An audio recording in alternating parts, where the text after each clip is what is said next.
Dadasi! He, ona. Hey, yo'qoldasan. Dadasi, bitta savolim bor-da, aytmasam bo'lmaydi. O, sana mana shu iflos savollaringda yaqinda ajrashib ketamiz. Shu savol kechadan beri ichimda tirnayapti-da. Agar hozir shu savolni bermasam, ertaga peshingamni, shomgamni chiqarishadi-da.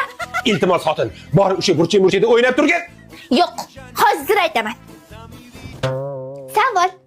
Hozir bir ikkita harom savollardan beradi, hammasini rasvo qiladi. Men bitta narsani bilib qoldim-da.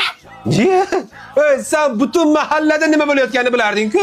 Qanday sen bilmaydigan narsa bor ekan? Nimani bilib qolganimni aytaveraymi? O'lsin, ayt. Men bor-ku, siz nima uchun meni yaxshi ko'rmasligingizni bilib qoldim. Bu menga ham qiziq. Nimaga ekan?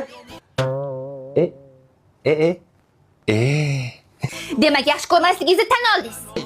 Ya xotin, men seni yaxshi ko'rganman-ku, yaxshi ko'rardim, yaxshi ko'raman-ku.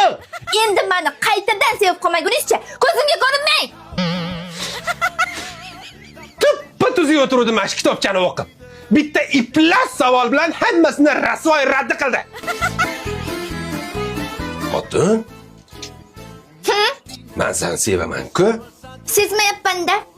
Sezishga harakat qilgin. Sezgim kelmayapti. Amayli, unda keyin kelarman. Mayli xotin. Chalg'ima. Men sevishda davom etaman. Xotin, Nima? seni bir sevgani keldim-da. Sevgiz Slabi. Xotin shuhbatgacha Slabi emas edi, lekin Sevgizni yaxshiroq isbotlashga harakat qiling. sevish muncha qimmat-a? Xotin.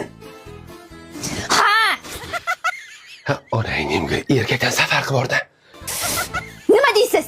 Ifloslarcha sevishimni isbotlagani keldim. Endi bu sevgizga sal ishonsa bo'ladi. Men seni borib pashshani yaxshi ko'raman. Nimaga pashsha deb? Pashsha nimani yaxshi ko'radi? Nimani yaxshi ko'rarkan?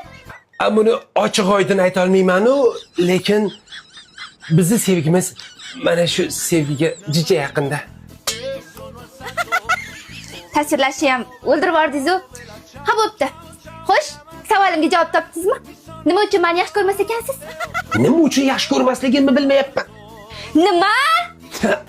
Buyni sana. Bitta savol bilan yana hammasi boshidan boshlandi. Azizlar, xalqimizning bir muqaddas gapi bor. Yeganing shu bo'lsin.